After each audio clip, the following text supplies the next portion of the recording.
Hello guys, welcome back to my YouTube channel. Today we're gonna be doing something different. I'm gonna be showing y'all how I make my famous egg curry. So we start off by preparing all the ingredients. All you need is one whole bawang holland. I guess y'all know what that is. So finely chop it. This is how I chop my onion. Nothing spectacular, very messy actually, and just prepare them. I like to prepare all my ingredients and then start cooking as it be a bit more easier. Now we're gonna take some bawang kecil, about 3 to 4 depending on the size. We just need to roughly chop them. I'll be showing that in a while lah. So yeah, peeling all 4 of my bawang merah kecil and then just see, roughly chop them, because this, the halia, which is ginger, and bawang putih, which is garlic, will be going in the blender. So you can either use a blender or you can use a pestle and mortar to ketuk them. I was just lazy, so I'm gonna put in a blender. You see this, I've actually forgotten to put my garlic into the blender, but I'll show you how I blend them. So one more quick tip is, as you are going through all your process, try to keep the kitchen clean. So you can see here I finely chopped or blended the onions and garlic. This onion is only the bawang merah kecil, not the bawang holland. Okay, so now I'll be adding my bawang putih to this mix as well, because I forgotten it the first time around. Okay,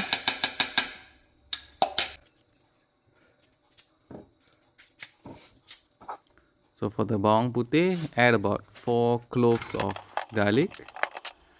Just just chop them accordingly, because you're going to blend them anyway. You don't need to add any water or anything. It's just going to be a dry paste. It's something like, you know, when you're using pestle and mortar. If you want a better taste, definitely try it with that. Since I'm cooking as a bachelor, so I'm not gonna add all that.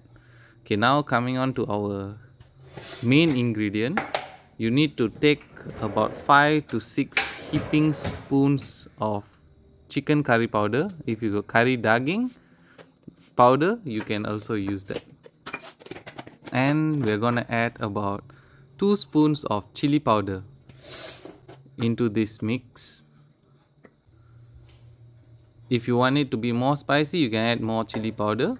I add chili powder as it gives the curry a more red appearance, which makes it look nicer. And we're gonna add water, about 1 cup of the rice measuring cup of water.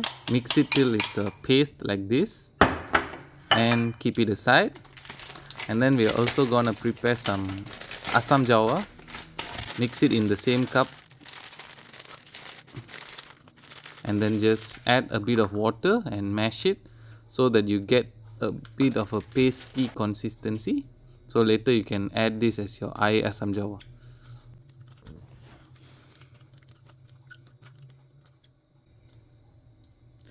So one more thing to add is, before you start cooking, you need to boil your egg and keep it prepared lah.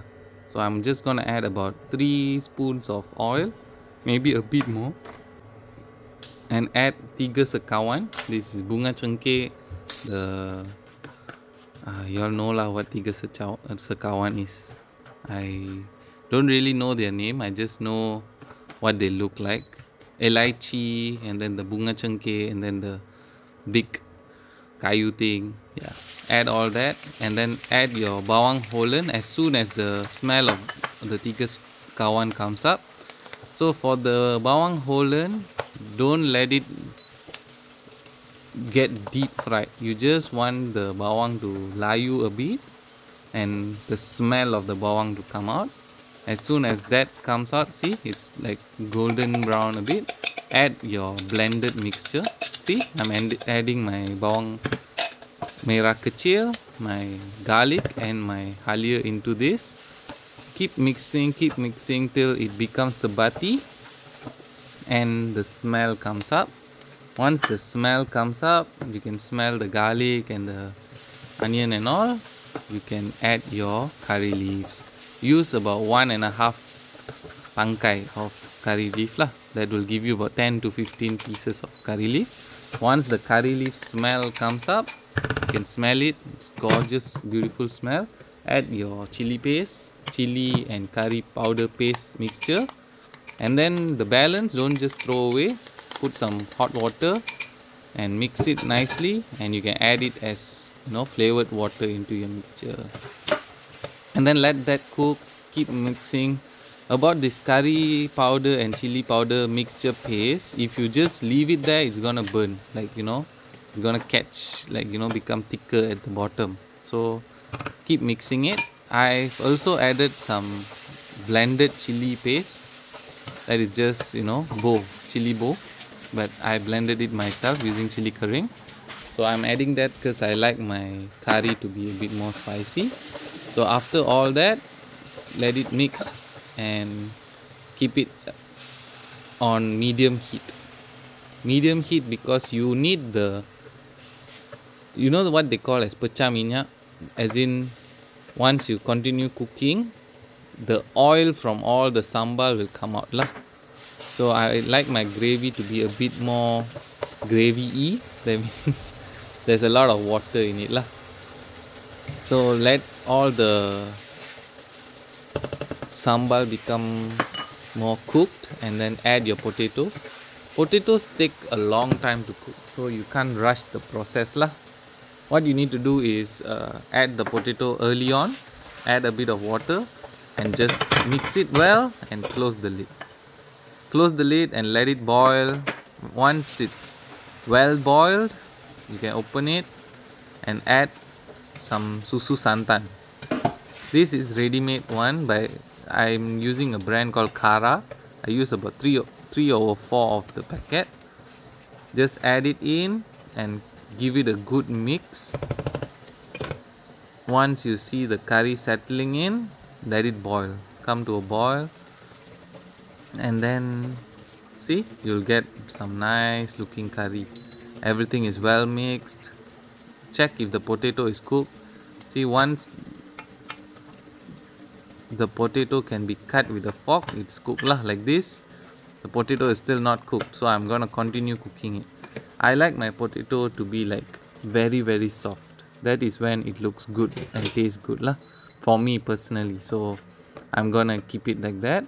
So I'm gonna cook it till it becomes soft. So halfway through the cooking, you can add your eggs. A lot of people ask me how long should I cook my curry. I usually time them by seeing how well is my potato cooked. So I will keep mixing it while I let it boil. So that means I'll close the lid, let it boil, and after 2 minutes I'll open it and keep mixing it. So now I'm gonna add some asam jawa water. If you're cooking chicken and all, this asam jawa water will take away all the honey taste of the chicken, but for egg usually you don't have all that. But the asam jawa will give you a good mix of taste. It will cut down on the spice a bit, won't have such a distinct chili powder taste. Instead you will get something more balanced. And then definitely salt your food. For salting, I usually prefer to put a little and then taste it, and then keep adding as I want my flavor to be lah. I won't add a lot of salt in the beginning because I'm scared I might over salt it. So this is like 1 teaspoon, maybe even smaller than a teaspoon lah. This is like the small cute spoons. So I'm gonna add 1 spoon of that, then continue mixing it, and then I will always check on my potato to see if it's fully cooked. If it's fully cooked, that means our curry is done lah. Just adjust the salt to taste and you'll be fine.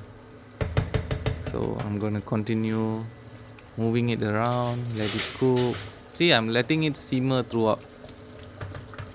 This is me tasting. Taste as you go. Do not double dip. You can always see me bringing in a spoon, but I'm washing it behind the scenes, so don't worry lah. This is me checking the potato. When it can cut like that, it's soft lah. Once it's soft, let it boil for a while and then we're done. We can serve it.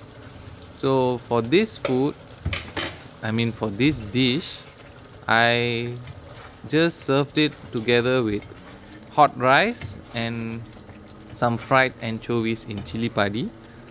Nothing special, it's just some bachelor food, but it actually came out really well and I'm surprised by how good it is. Some of my friends asked for the recipe, so I wanted to do a YouTube video instead. Catch y'all in another video when I cook something else. Okay, bye bye. See y'all again. Give it a try and let me know how it went.